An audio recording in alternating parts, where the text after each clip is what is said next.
So you got the 49ers, the Cardinals, the Seahawks, and the Rams. The Sea Squawks. Is that what I heard? The Sea Squawks.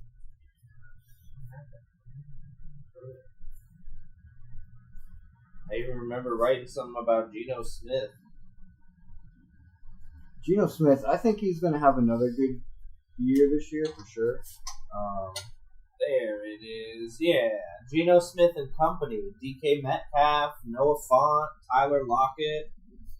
Those are some still heavy used names in the NFL business. When you're thinking wide receivers, you're thinking Tyler Lockett's got big numbers, but they're sporadic. So there's no telling what's really going to go on there. But DK Metcalf, that man's big. He's big. He can get over some of them cornerbacks and pass them safeties with his speed.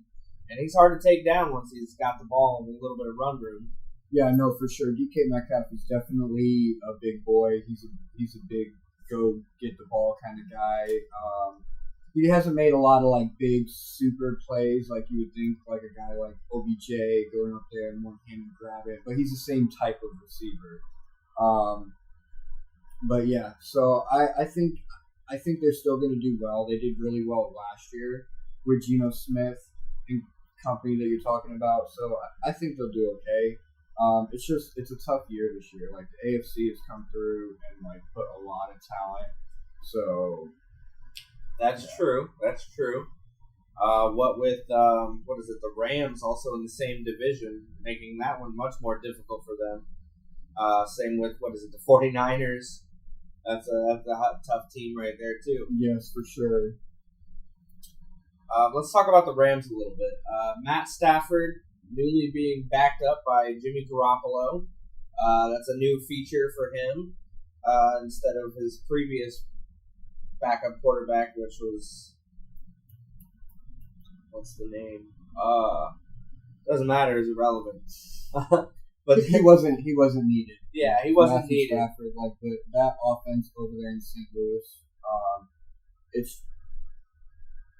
Stafford got injured one time, and I think he came out one time to play. They moved to LA 4 years ago. Yeah, right. So, not St. Louis anymore. It's the LA Rams. But they got Cooper Kupp, Puka. Hopefully, Cooper Kupp can stay healthy this year. Even without him, though, like they still had Puka Nacua, who was putting up heavy numbers as a rookie for the end of the season. He had 1,200 plus yards last year, so as a rookie, he had some impressive catches.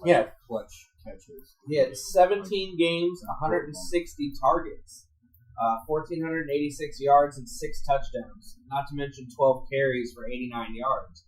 And that's just in 17 games. That was like, for a rookie season, that's not half bad. Over 1,000 yards passing, 6 touchdowns.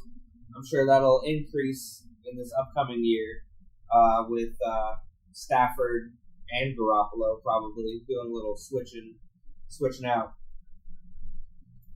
Yeah, Garoppolo's not a bad quarterback. I mean, he's definitely had his days.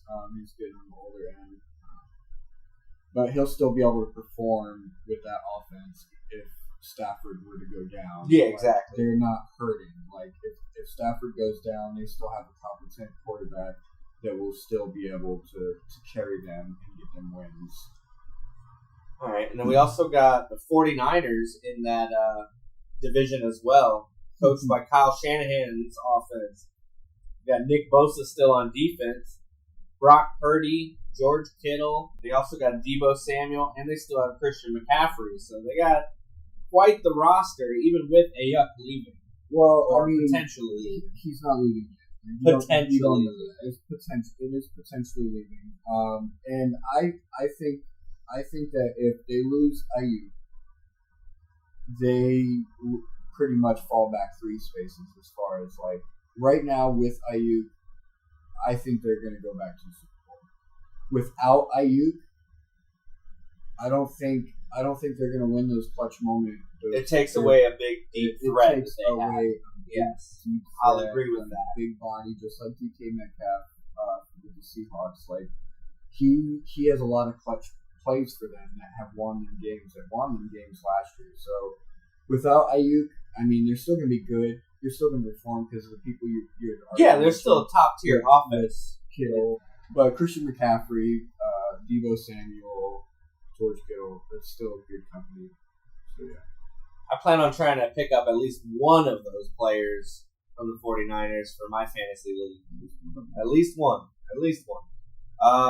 Who else is in the division? The Cardinals. Not a lot of action there. Even from what I was looking at earlier, I didn't see too many things about the Cardinals. Whether they had been doing good, bad, or they haven't made a lot of moves in the offseason as far as like getting better. They've traded a few players, like a few B-listed players for a few B-listed players. They still have James Conner down there running the ball. I think they did add another running back to the team to help James Conner. Michael Carter, actually, from the Jets. Right, but like he's also in his 9th season, 10th season. Like he's pushing it. Yeah, you know, he was a second, third round back. Yeah, he's not your lead back. He's definitely like a third down back at best. And James Conner. James Conner. They've had James Conner. He's the one that came from the Steelers. Yes. And he definitely, once he left the Steelers, he's definitely taken a hit in his production. He did have an uptick last year to where he did a little bit better than his previous 2 years with the Cardinals. But again, I think that's because Kyler Murray is not up to the standards of what the Cardinals expected, and I don't think he's going to be. But the Cardinals paid the price, and now they have to deal with it for another 2 years. So yeah, they were able to acquire Zay Jones. As far as for Kyler Murray to throw something to. Yeah. So at least there's that going for him in the offensive category. But other than that, I don't see much on their roster. Their kicker's the only name I recognize. Prater. Prater. I wouldn't pick him up, just so you know. No, I wouldn't pick him up. You want a kicker that's on the scoring team. Like, don't get me wrong, most of the points from this team will probably come from Prater. Yeah. But at the same time, I don't think it's be worth it. All right. Don't agree with it? That's too bad. Like and subscribe anyways. Like and subscribe anyways.